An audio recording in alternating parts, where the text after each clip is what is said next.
అందరికీ నమస్కారం. మన తెలుగు వాచకం ఛానల్కు స్వాగతం, సుస్వాగతం. ఈరోజు మరో మంచి కథతో మళ్ళీ మీ ముందుకొచ్చాను. ఆ కథేంటో గుర్తుపెట్టారా? అదేనండి, పరుగో పరుగు, మన చిన్ననాటి మధురమైన నీతి కథ. ముందుగా మా వీడియోను ఇష్టపడితే లైక్ చేసి ఛానల్ను సబ్స్క్రైబ్ చేసుకోండి. అలాగే మీకు నచ్చిన కథేంటో కామెంట్స్లో తప్పకుండా తెలియజేయండి. ఇక ఆలస్యం చేయకుండా కథను ప్రారంభిద్దామా?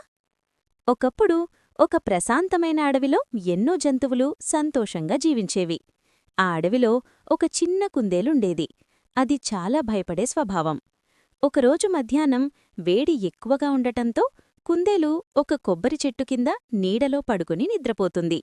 గాలి మెల్లగా వీస్తుంది. ఆకులు సలసలమంటున్నాయి. అంతలోనే ధం అని పెద్ద శబ్దం వినిపించింది. ఆ శబ్దం ఏమిటో తెలుసుకోకుండా కుందేలు ఒక్కసారిగా లేచింది.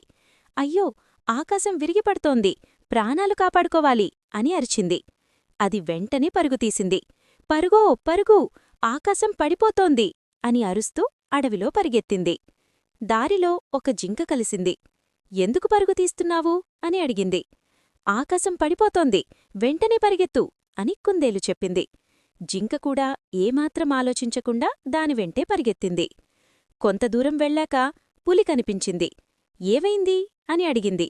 ఆకాశం విరిగిపోతోంది, వెంటనే పారిపో అని ఇద్దరూ అరిచారు. పులికూడా భయపడి పరుగుతీసింది. ముందుకు వెళ్లేసరికి ఏనుగు, కోతి, నక్క అందరూ కలిశారు. ఎవరూ అసలు విషయం తెలుసుకోడానికి ఆగలేదు. పరుగో పరుగు అనే మాట ఒక్కటే వినిపిస్తోంది. అడవి మొత్తం గందరగోళంగా మారింది. అప్పుడే అడవిరాజు సింహం అక్కడికొచ్చింది. అది గట్టిగా గర్జించింది.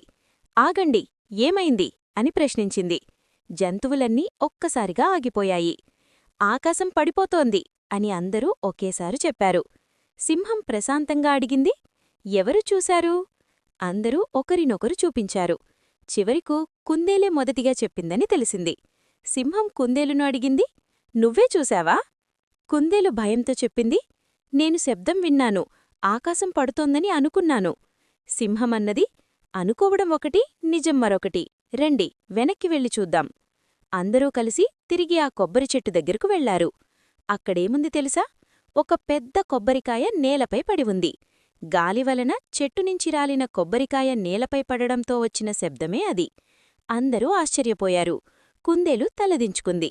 సింహం నవ్వుతూ చెప్పింది, పుకార్లు విన్న వెంటనే నమ్మకండి, నిజం తెలుసుకోకుండా భయపడకండి. ఆ రోజునుంచి అడవిలోని జంతువులు ఒక పాఠం నేర్చుకున్నాయి. ఎవరైనా ఏదైనా చెబితే ముందుగా ఆలోచించాలి, నిజమేమిటో తెలుసుకోవాలి. చివరగా ఒక చిన్న మనవి, మా ఈ వీడియోను లైక్ చేసి ఛానల్ను సబ్స్క్రైబ్ చేశారని ఆశిస్తున్నాను. అలాగే మీకు ఇష్టమైన కథేంటో కింద కామెంట్స్లో తప్పకుండా తెలియజేయండి. మరో మంచి కథతో మళ్ళీ మీ ముందుకు వస్తాను. అంతవరకు ఉంటాను. Bye bye.